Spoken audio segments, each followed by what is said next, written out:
Welcome to MPUNGWE-PUNGWE YouTube channel. Subscribe for you to enjoy more of our videos anytime we upload. The Second Deputy Speaker, Madam, I rise on behalf of the Minister of Homeland Security, Honorable Peter Mavuto Mukito, to update this Honorable House and through this Honorable House to update the people of Malawi on the tragic murder of Dr. Atuanile Chomo, a young medical doctor who was serving at Queen Elizabeth Central Hospital in Blantyre. Madam Second Deputy Speaker, Madam, on 7th July 2026, Dr. Chomo was found dead at her residence in Mount Pleasant, Blantyre, after she failed to retire.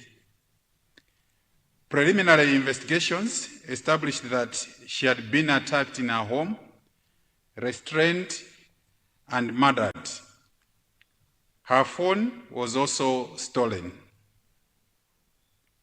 Madam Second Deputy Speaker, Madam, on behalf of His Excellency the President of this Republic, Professor Arthur Peter Mutharika, the Government of Malawi, the Minister of Homeland Security, and indeed on my own behalf, I extend our deepest condolences to the bereaved family, the medical fraternity, colleagues at the Queen Elizabeth Central Hospital, and all Malawians who have been deeply saddened by this heinous crime.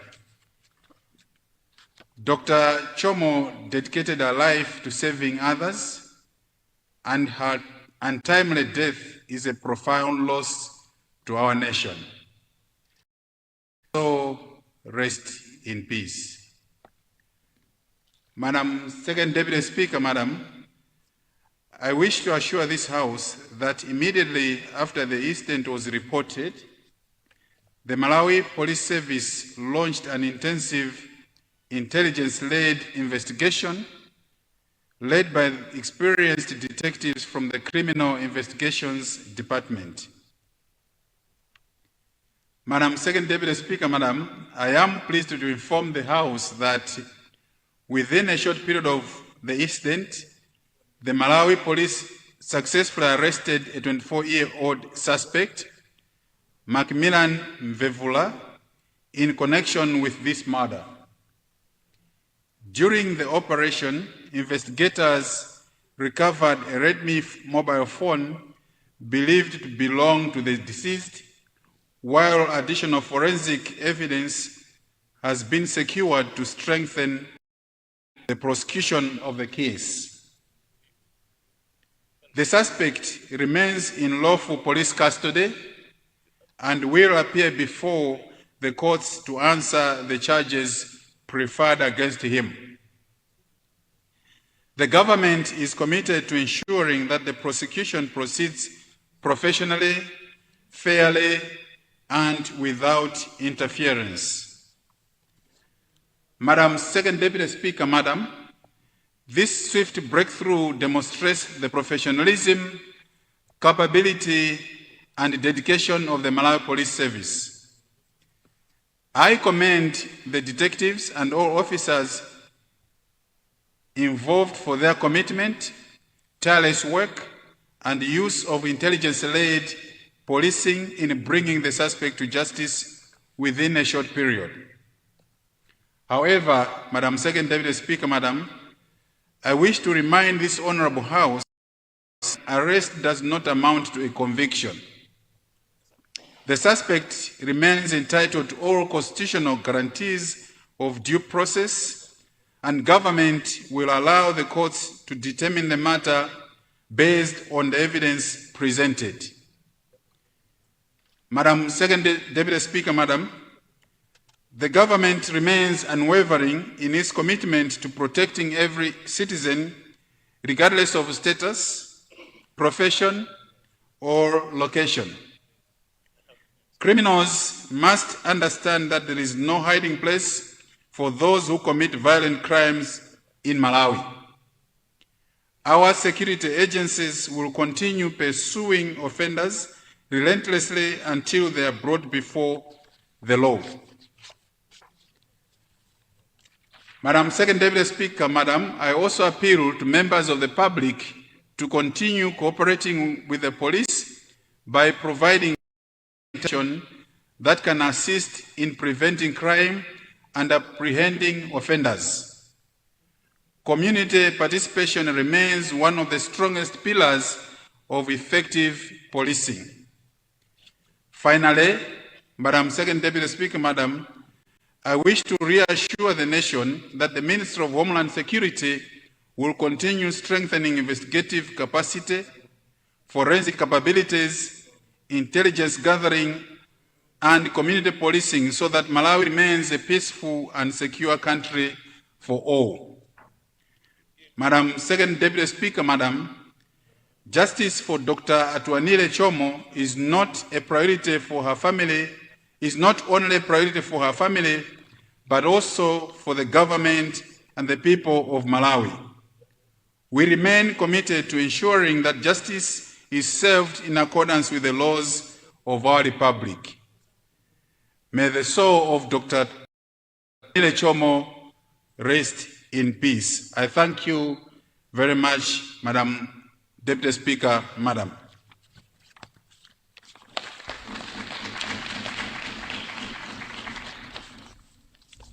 Thank you so much, Honorable Minister.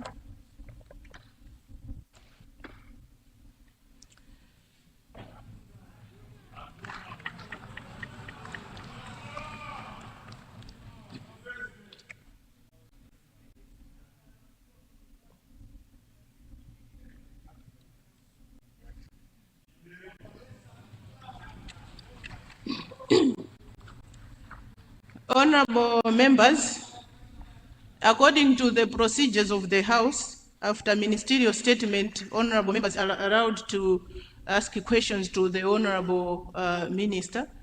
And according to Standing Order 190B, questions to the Minister will carry 2 minutes per member.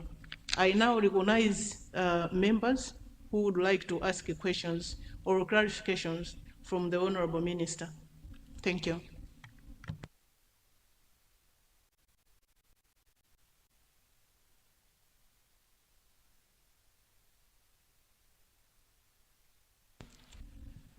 I recognize the Honorable Member for Nkarabe Central. Honorable Member, you have the floor.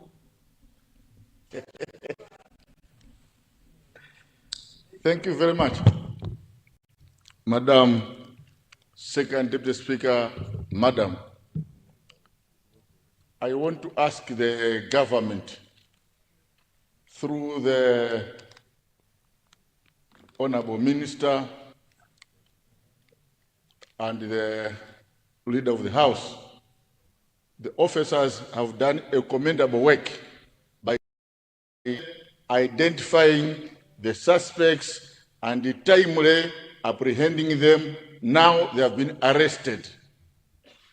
The question I want to ask is it not possible for government to motivate these officers by promoting them one step ahead, just as the government does when the football team Brigos does a breakthrough by winning a trophy or a rig, all the players are promoted? Can these detective officers not be promoted by way of thanking them for what they have done? Thank you, Madam Second Deputy Speaker, Madam. Thank you so much, Honorable Member. Honorable Minister.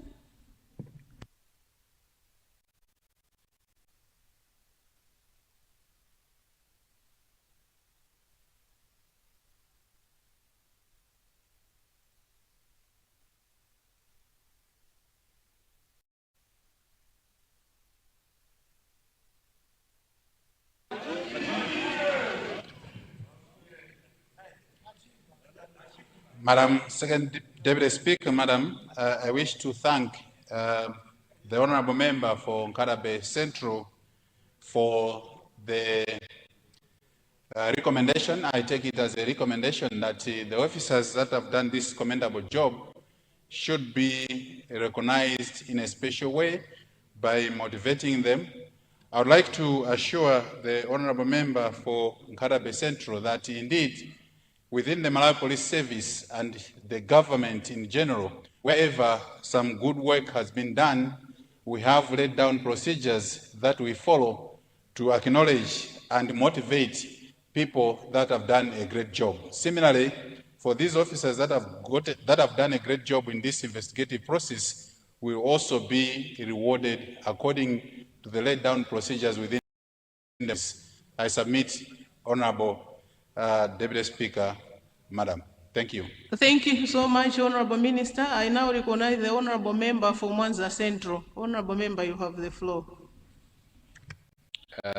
Thank you very much, Madam Second Deputy Speaker.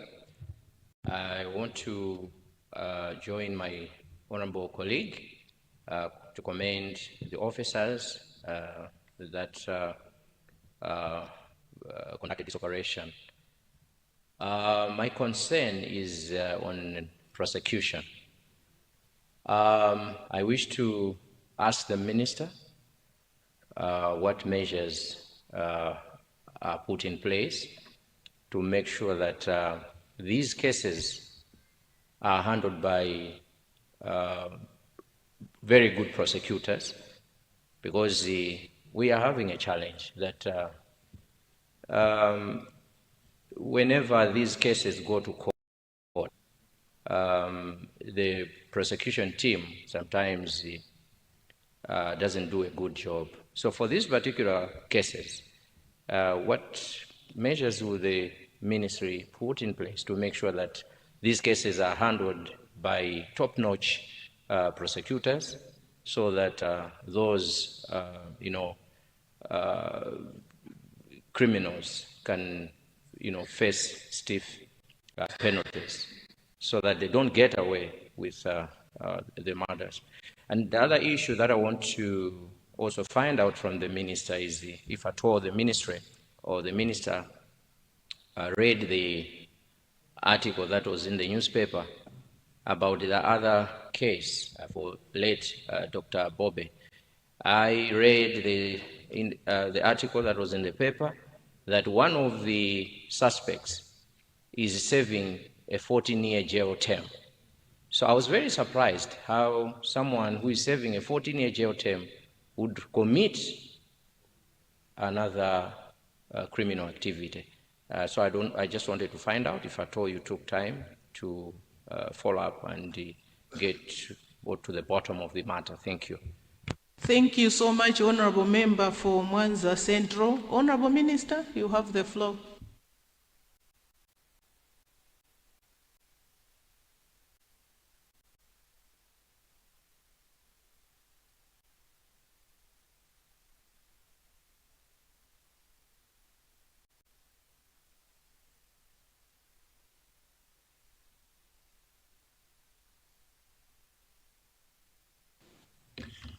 Thank you very much, Second Deputy Speaker, Madam.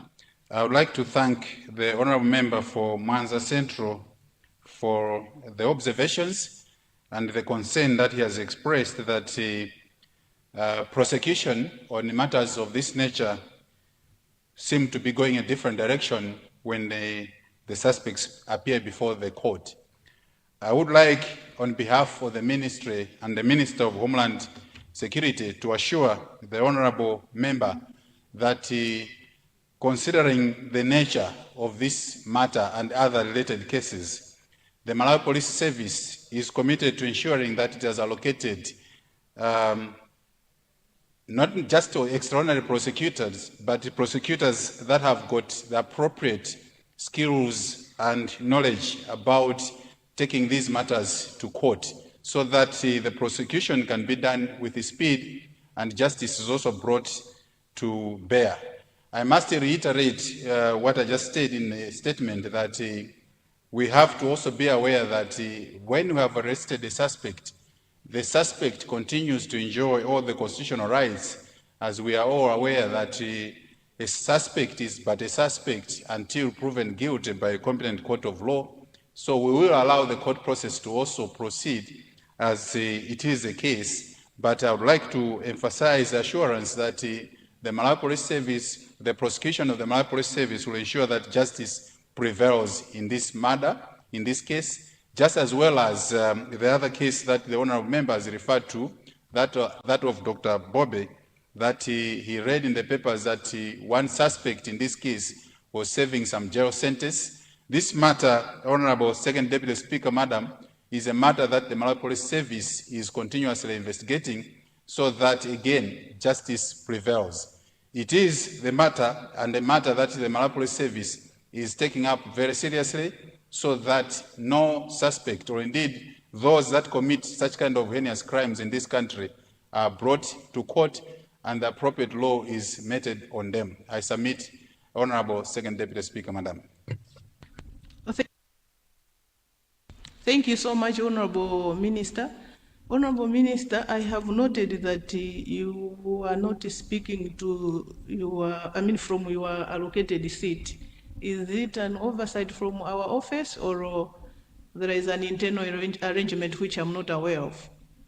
Because it shows that the seat is for the Honorable Minister responsible for lands and housing.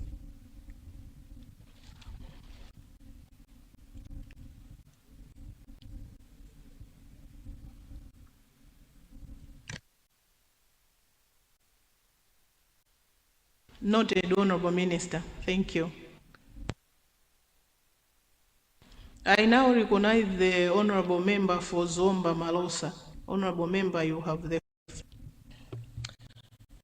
Thank you so much, Second Deputy Speaker, for giving people of Zomba Malosa to say ask the Minister of Defense. Second Deputy Speaker, the matter at hand, it's a sad one. I think it takes almost 7 years for a doctor to be trained. And you can see that this girl just started her job this past January, meaning that the parents haven't even seen the fruits of the hard work that they sacrificed to train this girl, the late doctor. Now, Second Deputy Speaker, mine was a question both to the Minister and both to your office. If we can pass a law, a very stiff law, that if one of our experts get killed just like that, there should be a very stiff penalty. It should be passed. It shouldn't be something that also they have to go to court. Just like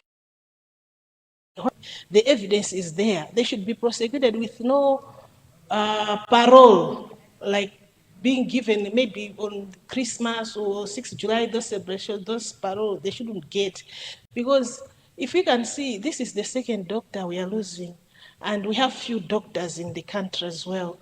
And as I said, that it takes a long time to train these doctors. So my plea is, as Parliament, let's pass a very stiff law that should really punish these people that are targeting our doctors or any other special field that we have.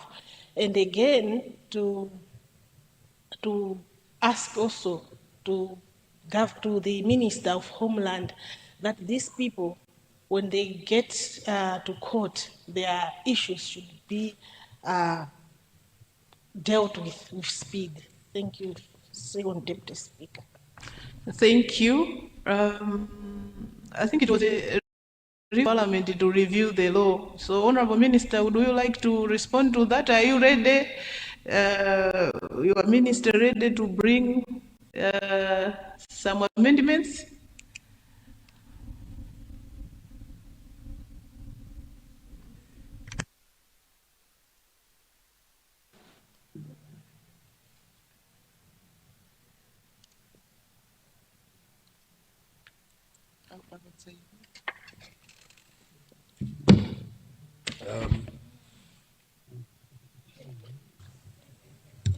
Deputy Speaker, am I recognized here?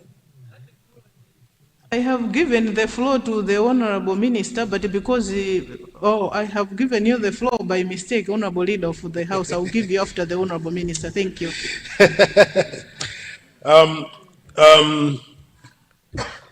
Second Deputy Speaker,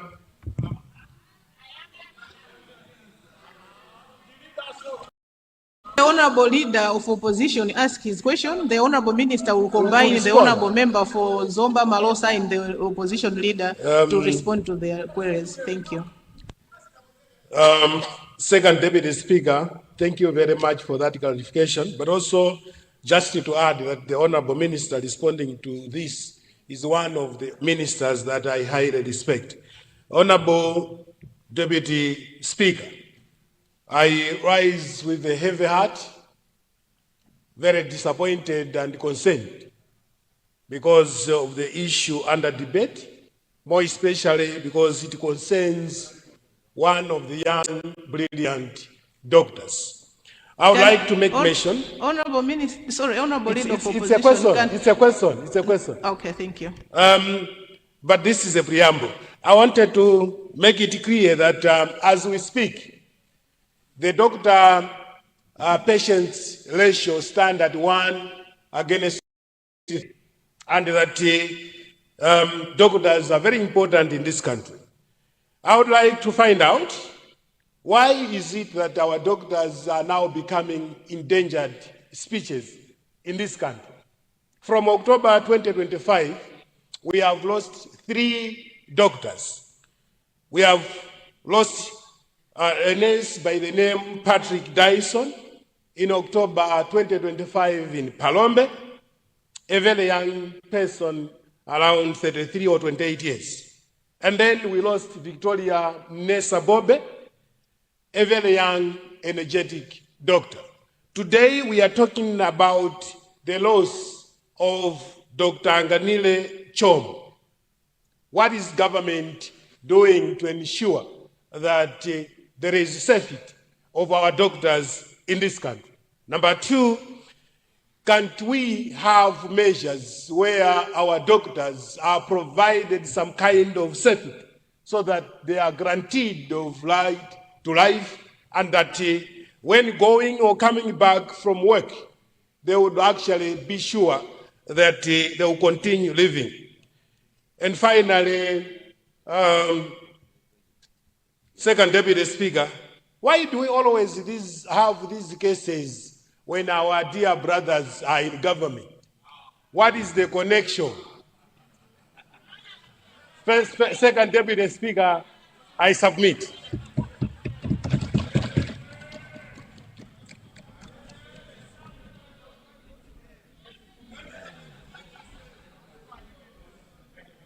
Honorable Minister.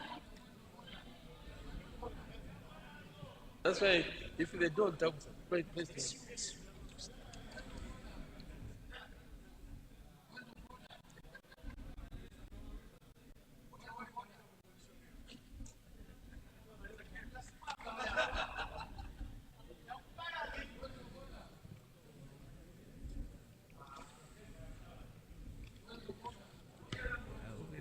Thank you very much, Second Deputy Speaker, Madam. If I may start with the Honorable Leader of Opposition regarding what measures government is doing to provide security to doctors who appear to be becoming endangered species. Second Deputy Speaker, Madam, I would like, on behalf of the Ministry and the Minister of Homeland Security, to assure the Honorable Leader of Opposition that his suggestion has been taken note of, that considering the rate at which the doctors are becoming an endangered species, there will be some special consideration on what sort of security will have to be extended to the doctors. Mindful of the fact that when we are providing national security, we are supposed to be providing national security to all the citizens of this country, but considering that this is becoming a special case, but also based on the results of the investigations that the police service is undertaking, the results will inform the sort and level of security that will have to be provided to the doctors and other specialized personnel in this country. Madam Second Deputy Speaker, a question from Malosa. Actually, it wasn't a question from Malosa. Yes, one is a suggestion that perhaps this House should consider reviewing some laws that when we have citizens getting murdered in this country in this manner, this House should pass appropriate laws that should ensure that the prosecution is as fast as possible. However, I would like, through you, Madam Second Deputy Speaker, Madam, that to assure the honourable member from Zomba Malosa that for this case and indeed other ongoing cases, the Malawi Police Service will ensure that the prosecution is as speedy as possible by allocating the appropriate numbers and the numbers as well as the type of personnel that will be handling these cases so that the prosecution can be concluded in a speedy manner. I submit, Madam Second Deputy Speaker, Madam. Thank you, Honorable Minister. I now give the floor to the Honorable Member for Zomba City South. Honorable Member, you have the floor. Leader of the House. Madam Second Deputy Speaker, I would like to ask that we curtail this debate in order for us to move to another ministerial statement by the Minister of Education, Science and Technology on the status of fees in public universities. I would have loved to respond to my brother there, but out of respect, I will keep quiet for now. Madam Second Deputy Speaker, I beg to move. Thank you, Honorable Leader.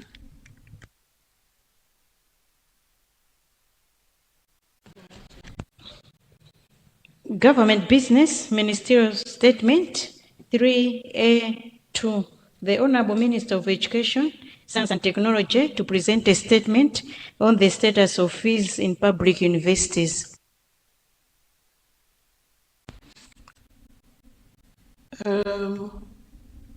Honorable Minister.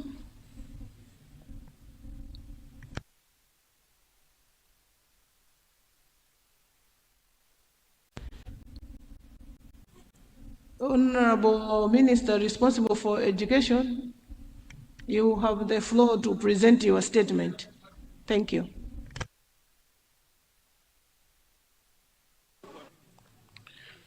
Madam Second Deputy Speaker, Madam, I beg to present the papers standing on my name under item 3A, Roman numeral 2 of the order paper.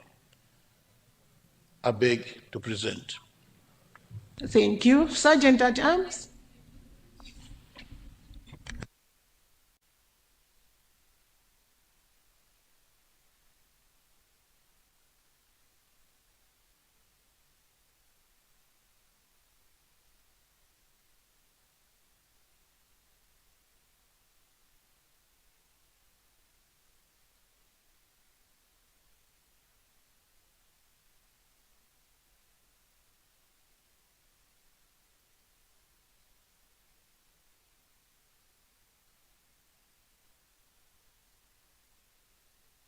Honorable Minister, you have the floor.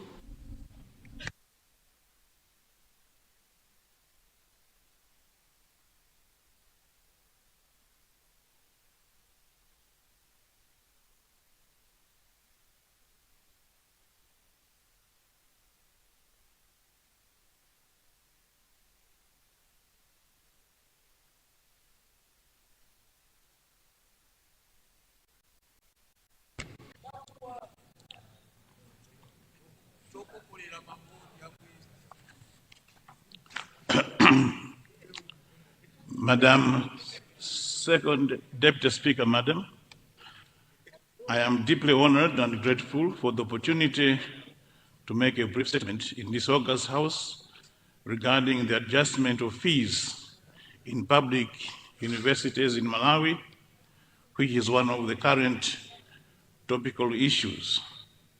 Madam Second Deputy Speaker, Madam, The government of Malawi, under the dynamic leadership of His Excellency Professor Peter Mutharika, remains firmly committed to strengthening higher education as a key driver of national development, innovation, and economic transformation.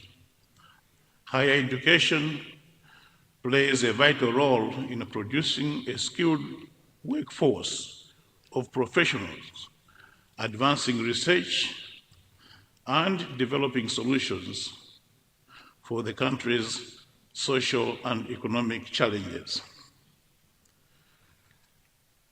Madam First Deputy Speaker, Madam,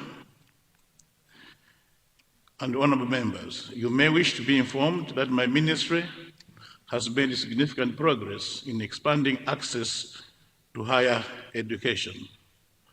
During the 2026-27 public university selection year, a total of 20,000 students have been selected to our various colleges and universities of higher learning. Madam Speaker, this is the largest and highest selection of students to our universities. Madam Second Deputy Speaker, Madam, expanding access goes beyond increasing enrollment numbers. Government is implementing deliberate measures to ensure that higher education opportunities are equitable and inclusive. These measures include expanding open distance learning programs to reach students who cannot access conventional campus education, investing in new lecture theaters, laboratories, libraries, hostels, and digital learning infrastructure, increasing student financing through loans and scholarships for deserving students from disadvantaged backgrounds, promoting gender equality and inclusion of students with disabilities through affirmative support programs, and strengthening quality assurance to ensure that expansion is accompanied by higher academic standards. Madam Second Deputy Speaker, Madam, honorable members, allow me to turn to the subject of fees adjustment in our public universities. First of all, let me remind August House that on 27 February 2026, the DPP government, led by His Excellency Professor Peter Mutharika, delivered a budget policy statement for 2026-27 fiscal year through the Minister of Finance, Economic Planning and Development, Honorable Joseph Machola Manamvika MP. In that statement, Madam Speaker, the Honorable Minister informed the nation that he had allocated resources amounting to 234 billion to the country's 6 public universities. And the Honorable Minister indicated that that amount of money was to be distributed to operations, development projects, and repayment of loans. Madam Second Deputy Speaker, Madam, the Honorable Minister did not stop there. He proceeded to state that government's intention is that public universities should not predominantly rely on government subvention, and that after thorough consultations with various stakeholders, it was determined that students with capacity to pay would be required to pay cost-effective fees, so that student loans should only be provided to those who cannot afford. This is the bedrock of the statement that I want to deliver this morning, Madam First Deputy Speaker.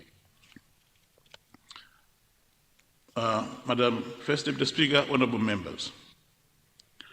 The Ministry of Education, Science and Technology received a request from the public universities which outlined the challenges that universities were experiencing in training students due to limited available funding. The challenges cited included the persistent funding gap in public universities, estimated at 40 to 60% of the actual cost of training the students. This has continued to exert pressure on teaching and learning resources, laboratory and ICT facilities, infrastructure maintenance, student welfare services, research activities, and the overall quality of academic delivery on the past few years. The universities made 3 proposals. The first one was full economic cost recovery fees, which would range from 3 million to 17 million per year in the universities. The second option was a 60% cost recovery fees as a compromise model. The tuition fees then would range from 1,800,000 to 10,500,000 per year across the 6 public universities. And the third and last option was a 100% increase on current fees, which was the intermediate model, with fees pegged at 1,300,000 kwacha in all the 5 public universities and 2 million per year for Kamuzu University of Health Sciences. Madam Second Deputy Speaker, taking into account the prevailing economic conditions, affordability concerns, and the need to safeguard academic quality, government approved the third option, namely the immediate relief model, which is a 100% fee adjustment. Let me make emphasis that if you look at the 3 options, this was actually the lowest option of fees for the students. With this option, UNIMA, University of Malawi, Luana, MAST, MUBAS, and Mzuni, the fees would adjust from 650,000 per year to 1,300,000 per year, while KUHES would move from 1 million to 2 million. Madam First Deputy Speaker, sir. Honorable members, this adjustment is expected to support improved learning, teaching resources, strengthen laboratory functions, enable universities to undertake practical training, improve ICT, and ensure quality of learning.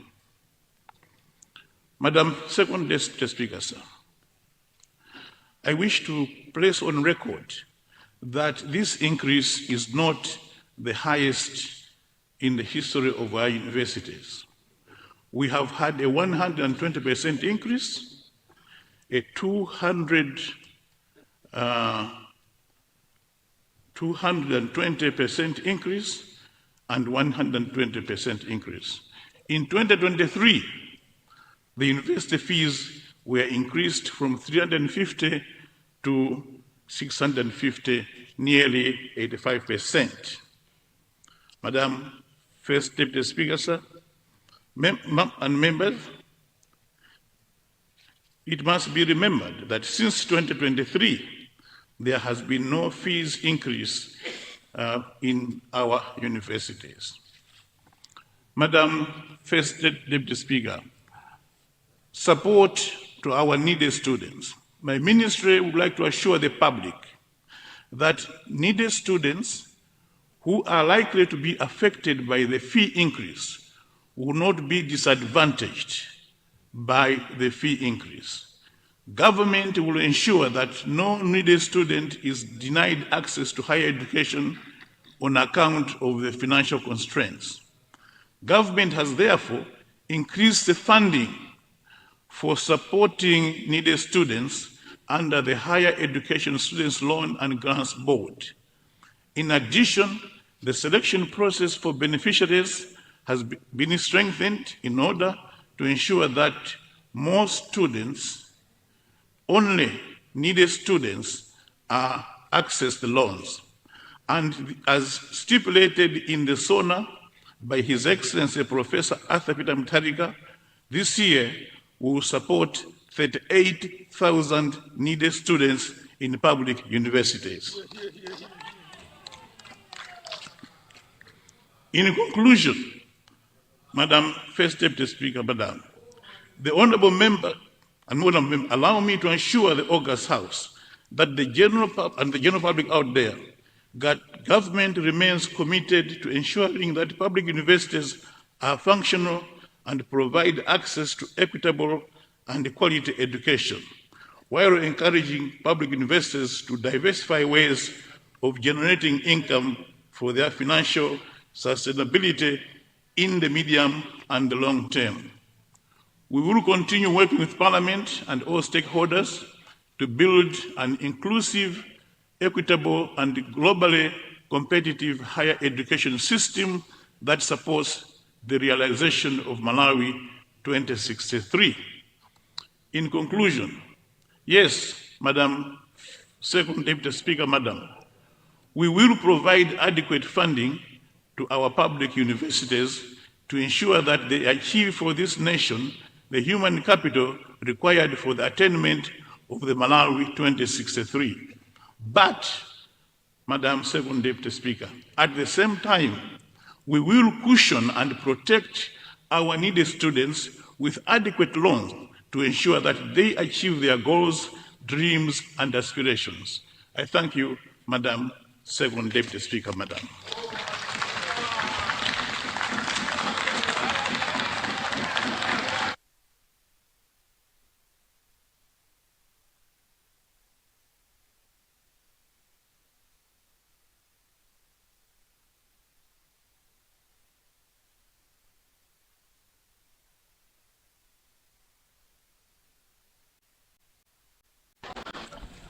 Thank you so much, Honorable Minister responsible for education.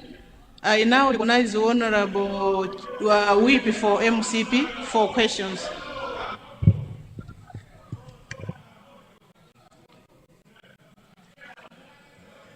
Honorable Whip, you have the floor. Thank you very much, Madam Second Deputy Speaker, for recognizing the people of the Zamlunduni to say something on the statement that the Honorable Minister has delivered. First, to thank the Honorable Minister for the elaborate presentation. Madam Deputy Speaker, I would want to agree with the Honorable Minister that indeed public universities are facing challenges, and it is noted clearly that inadequate funding towards the public universities is giving them some panic, hence exploring other ways of getting support. And the ministry feels, or the government feels, the most appropriate route is to increase the fees. But the minister also has said in his statement that those with capacity should be able to pay. But my question is, would the Honorable Minister describe capacity when anyone is said to be well capacitated to pay? It means this person has a salary. From that salary, he can pay all the other needs that they have in the house, and from the remaining, they can have the capacity to pay fees. Someone is a farmer. This farmer should be able to go to the market and sell his tobacco. From the proceeds of the sales, he will have the capacity to pay. Honorable Minister, are you saying the farmer in my village who hasn't been able to sell his tobacco has the capacity to pay fees for a child? 1.3 million. Honorable Chair, someone whose salary has been cut drastically, excessive taxes, The Honorable Minister wants to tell this nation that such a person has the capacity to pay 1.3 million kwacha for Elena in the university from 650,000. Thank you. Madam Chairperson, people don't have that capacity in this country. It needs government intervention because everyone is now needy. Under the current economic pangs, every family is a needy family. And we need government intervention, not this kind of statements that are coming here assuring the nation when there is really no hope at all for the Malawians. And Thank you, someone is Honorable here Whip. clapping hands. You have We can't asked be your clapping question. hands for this. Thank Thank you very much.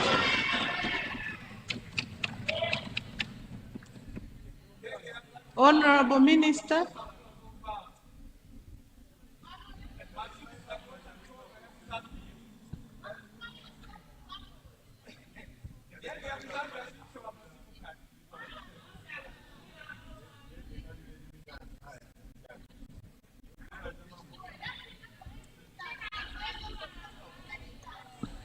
Honorable Minister, if you can press your mic, please.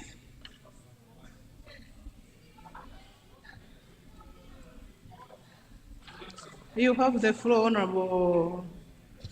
Just hold on. Yeah, press again.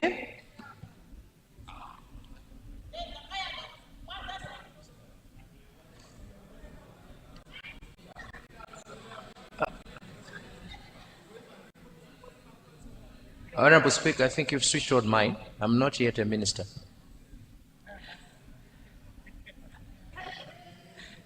You have the floor. Thank you very much, Madam Second Deputy Speaker, Madam. I believe that the honorable member who was making a statement and the question was just echoing exactly what I said. There are people in this country that he was describing that cannot afford the fees. And these are the very people that government is ensuring that their children are supported with loans. Thank you. Thank you, Honorable Minister. I now recognize the Honorable Member for Kasungu Central. Honorable Member, you have the floor. Second Deputy Speaker, Madam, thank you so much for recognizing both Kapaizi, Kaumba Mawango, and Souza to ask a question to the able Minister of Education. I would like to ask the Minister of Education as to when the government is considering raising upkeep money from 560,000 covering 2 semesters, which is 280 for the needed students, because considering the cost of living now, 280 is not enough to cover that.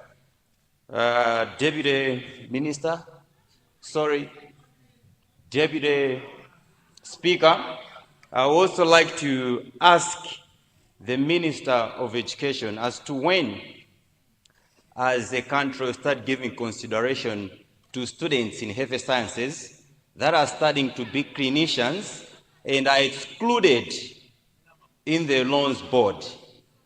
The file is sitting in the Ministry of Justice, waiting for approval that these students could be considered. The context of their exclusion is that they are doing advanced diploma, but the whole House can agree with me that in all the health centers from Mlanje to Kalonga, the clinicians come from these schools, but they are not given any opportunity to be supported. When is the ministry going to follow up with the Ministry of Justice and make sure that these students are considered? Thank you so much. I submit. Thank you so much, Honorable Member. Honorable Minister.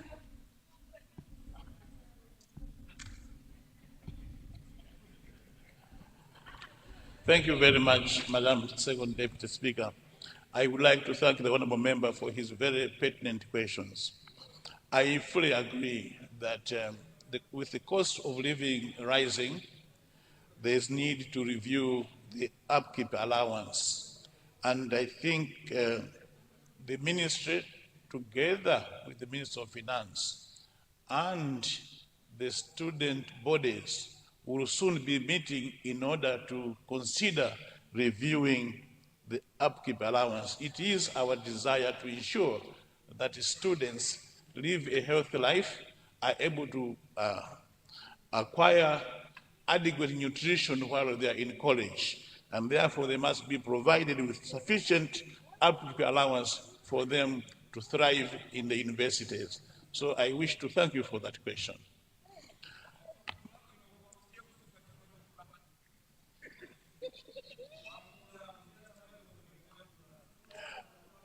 The second question is also equally pertinent. At the time, I would like to address this second question, Honorable Second Deputy Speaker. At the time this act was being passed, there was need to consider those doing diplomas. They were on the list, but I think the consideration, and the justification for them was that when you actually look at the services, whether in agriculture, whether in health and other fields, the people that have diplomas are actually doing most of the work. We need them, and therefore we must support them so that we can have them in large numbers. And that is why that bill was drafted, to ensure that they are also included in the student loans. And I'm sure that as soon as that bill is passed, so is finalized, it will come before this House, and I am hopeful that this House will support that bill because it is important. I thank you, Madam Second Deputy Speaker. Thank you. I disconnected the honorable member for Cholo Tekeran because I wanted space for the honorable minister, so I disconnected you. Would you like to ask your question or?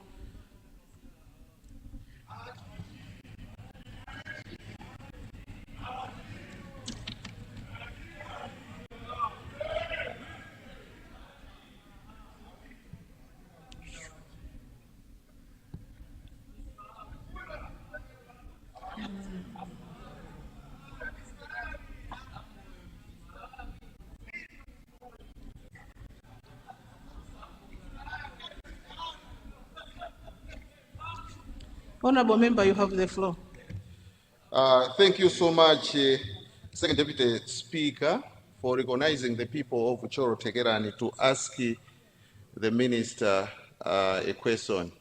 But before I come to that one, let me, Second Deputy Speaker, appreciate the statement that has been read by the able Minister of Education.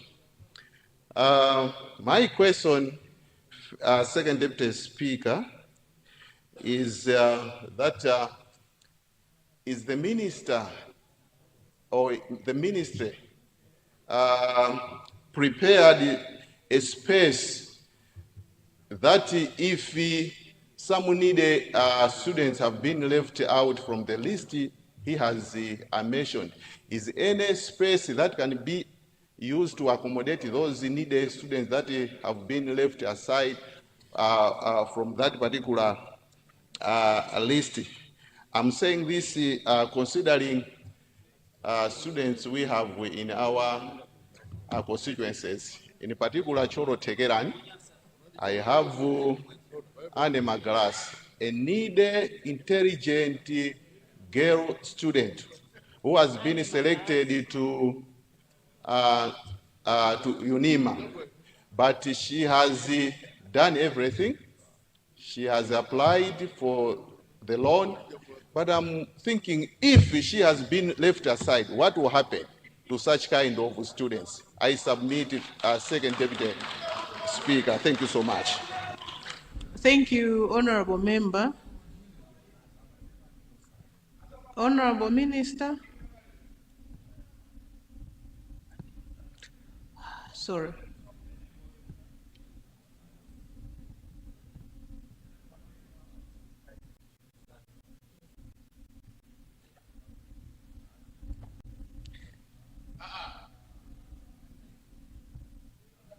Yeah, you can press now, Honorable Minister.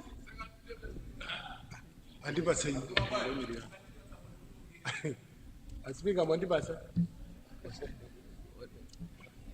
Mwandibasa ide. Speaker Mwandibasa. God is the cover.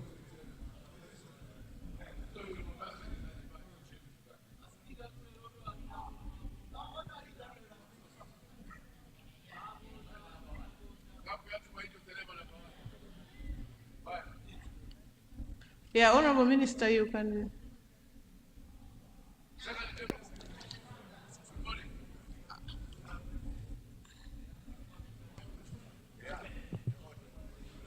Thank you very much, Madam Second Deputy Speaker, and to thank the Honourable Member for Cholo Tekeran for his question.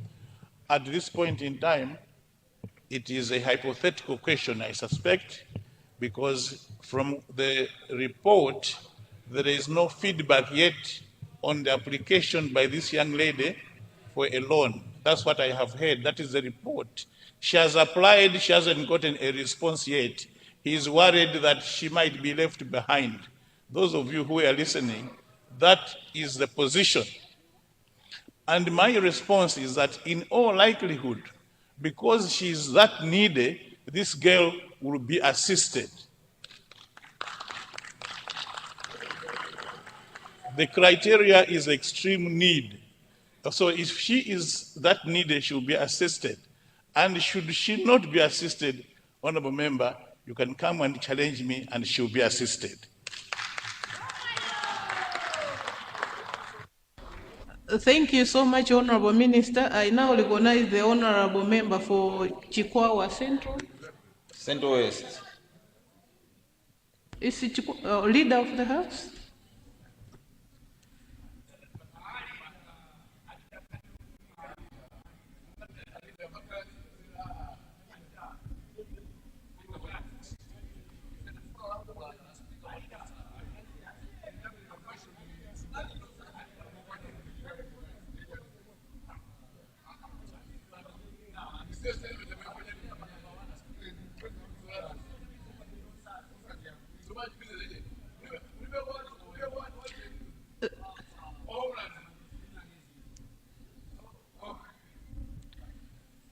I thought you were standing, Honorable Leader of the House. Ah, okay. Then, Honorable Member for Chikangawa Central, press your gadget.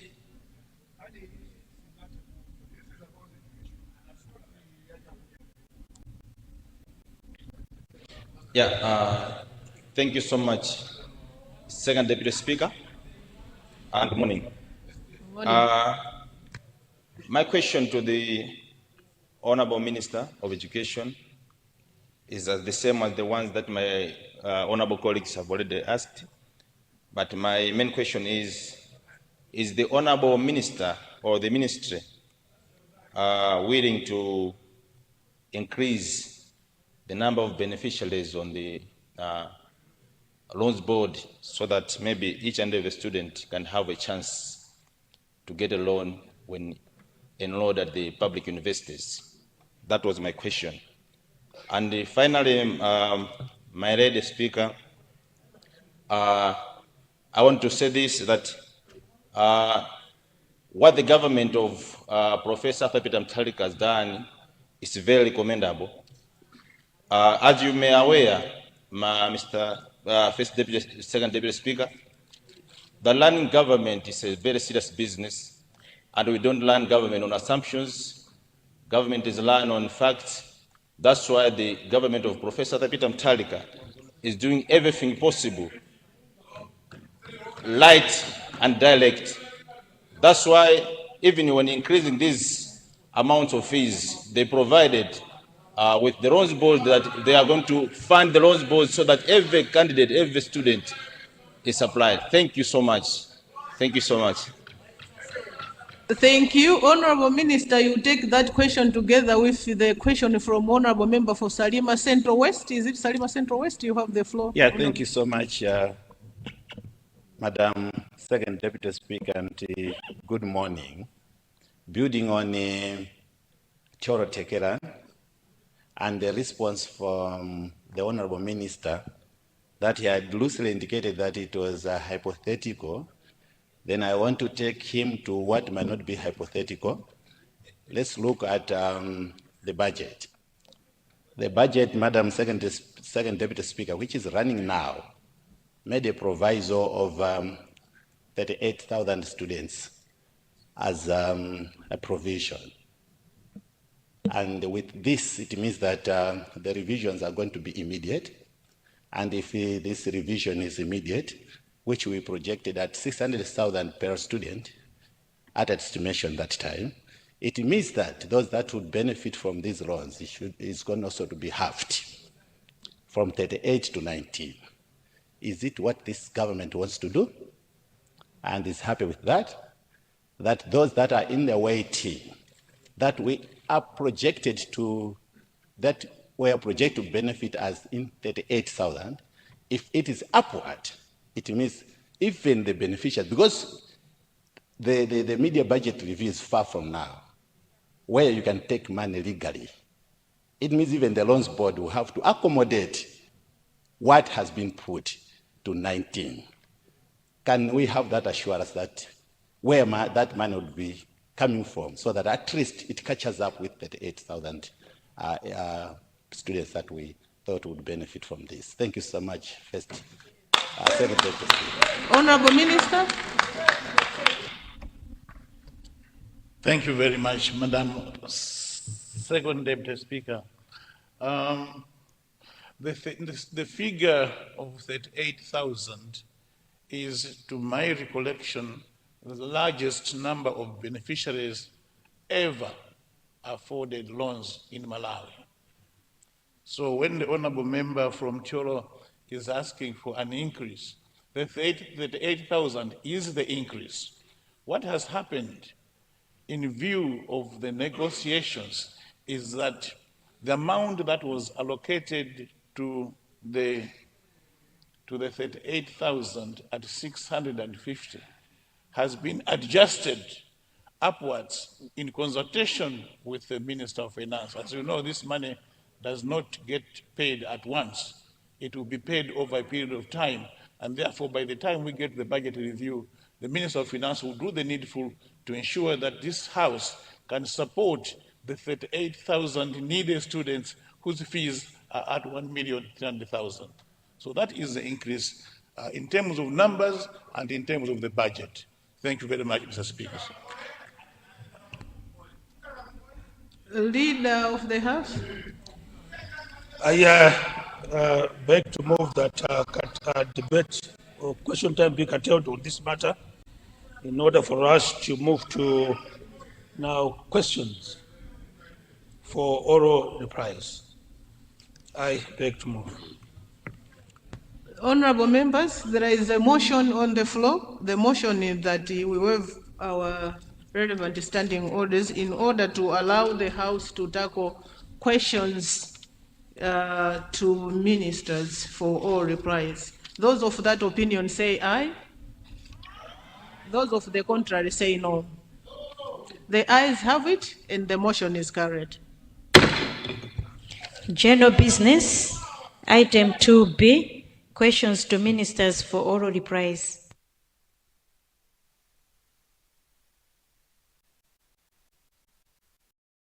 Thank you so much. I now recognize Honorable Leader. Are we? Yeah, thank you.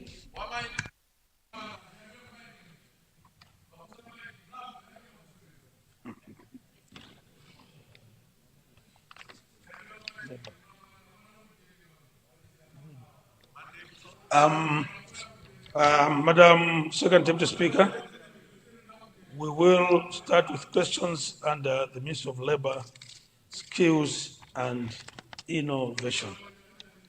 I submit, Second Deputy Speaker. Thank you, Honorable Leader. I now recognize the Honorable Member for Nchewu Central East. Honorable Member, you have the floor.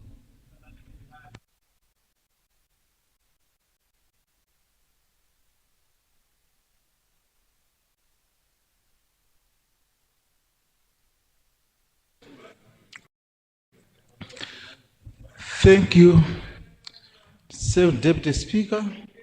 for recognizing the people of Ncheu Central East. Indeed, that question from the people of Ncheu Central East. Thank you. Thank you. Honorable Minister, responsible for labor, skills and innovation, you have the floor, Honorable.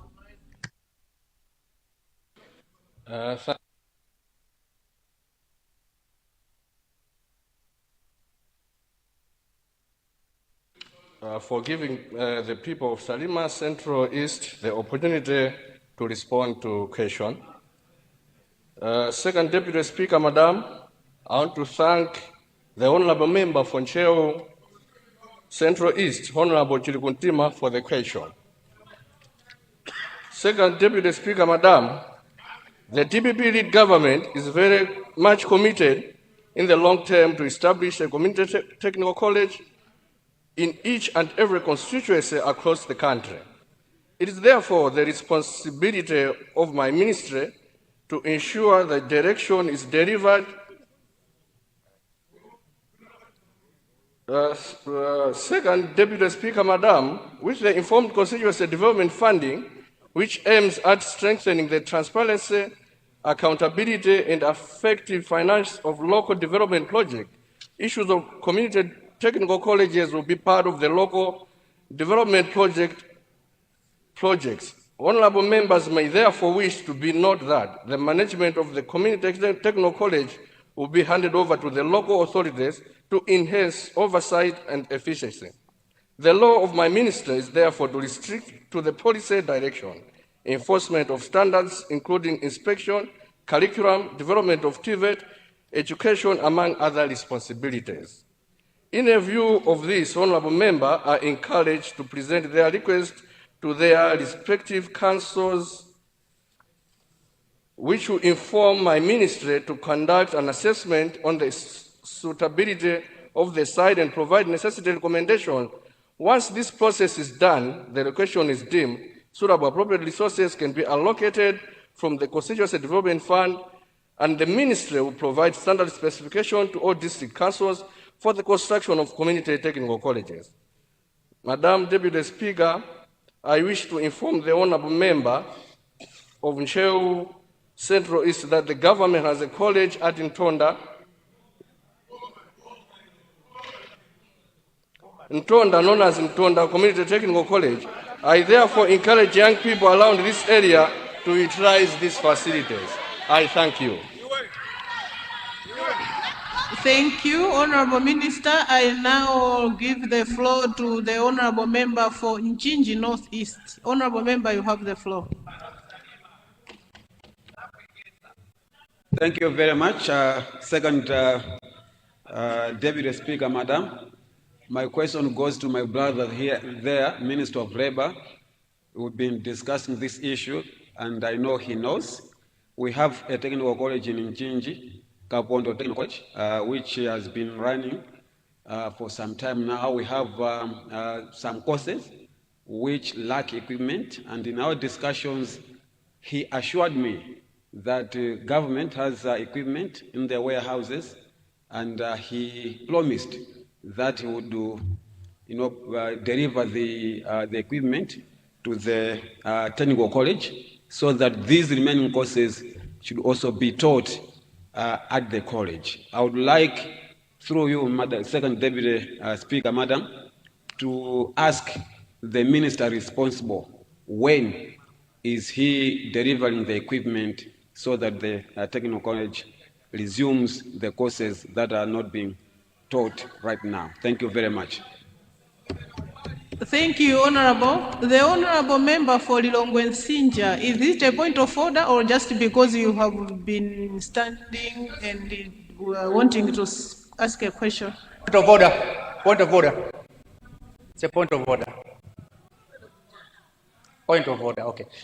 Second Deputy Speaker, when you look at the questions today, the 150 questions, and looking at the response that the Minister of Labor has given to this national direct table, he said, my ministry is responsible for policy direction. Please go back to the councils and present the constituency development plan. What it means is the 150 questions, only 3 questions are policy questions. The rest, the answers would be go back to the councils and present the constituency development plan. I wanted to ask through you that in the 150 questions,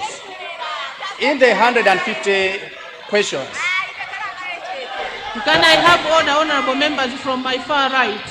From the Honorable members, order. From the 150 questions, we have major and small projects. I wanted to ask through you, because if they are saying go back to the constituencies and submit the plan to the councils, what they are saying is the councils have money for you to conduct and have the projects. My question is it not in order that the government should stand and present how much monies are we getting for the first quarter? Because we can't go to the councils where there is no money. If this house can discuss to say, can we allocate 250 million to the councils, that is the under disaster preparedness fund, so that the small projects we can be doing than coming here with a lot of questions, with a simple answer that the ministers are saying, go to the councils. That's my question. Because even if we ask the many questions, the answer is go. Thank you so much, Honorable. Honorable member, because he was standing on a point of order, and my answer to you is that it is in order for the Honorable Minister to refer us to our respective councils. I think the priority is up to the members to prioritize issues to do with labor and skills and innovation. So it's how members they prioritize their development. But the resources they are being channeled to our councils, and there are processes to be done. So I'm sure and 100% sure that the people of Machinga East is also identifying projects to be used in the 5 billion. So it's how you prioritize your developments, honorable member. Thank you. Kodi munamvapo za Dr. Erube Kafuku-Fuku. Dokota Erube, Dokota Erube. Dokota Erube, Dokota Erube.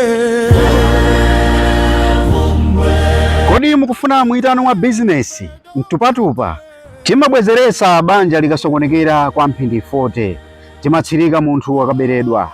Chuma business ziziyenda bwino, bwerani kwa Dr. Erube kumene timathandiza zonsezi. Nkhani zachitaka zavuta, bwerani kwa Dr. Erube timathandizanso mwitano komanso kuvalirana anthu nkhope. Mukafuna kudziwa zambiri, imbani foni pa 089 94 26491 0899426491 ndipo mukatero mudzathandizidwa. Dr. Erube, Dr. Erube, Dr. Erube anachepa.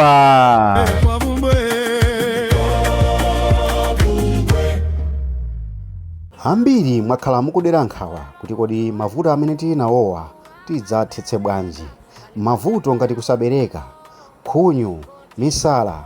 Kodi mukufuna chikoka cha business, mukufuna kulanga wakuba, magic wallet, kukwezedwa pa ntchito, kapena mukufuna kutsirika thupi, kuwinitsa loto ndi zina zambiri? Yankho la zonsezi lapezeka. Kodi muli ndi vuto la kusabeleka, khunyu, misala, mukufuna chikoka pa business yanu, mukufuna kulanga wakuba, mukufuna magic wallet, mukufuna kukwezedwa pa ntchito, kutsirika thupi, kuwinitsa loto ndi zina zambiri. Dr. Makoti omwe amapezeka ku Blantyre, Lilongwe, Salima komanso Kasungu, amenewa ali ndi yankho la mavuto onsewa. Imbani foni 090 815572 kapena 08914 2038, kapena mutha kuyankhula nawo pa WhatsApp pa nambala ya 0893 0041116. mukatero muyankhulana ndi Dr. Makoti pa WhatsApp. Dr. Makoti, Dr. Makoti, mavuto aja aone msana wa njira. Kodi muli ndi vuto la kusabeleka, kunyu misala mukufuna chikoka pa business yanu mukufuna kulanga wakuba mukufuna majikwale mukufuna kukwezedwa panchito kutsilika tupi kuwinitsa loto ndizina zambili mwayesayesa ntchito sikupezeka mwana mnyumba kusowabe chitaka pa bizinesi yanu chakusokonezanu wosadandaula kuli Dr. Maiye ku Mbulumbudzi. Muitano wa bizinesi mwai wanchito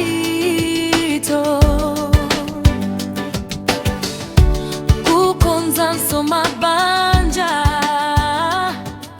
kusula chibelekero matenda okanika kuchirawo matsoka osatha pa moyo wanuwo lero pabanja makukuthothani wosadandaula tangoimbani foni pa 0894 352 832 0894 352 832. Dr. Maiye, madotolo wa chinyengo musamale.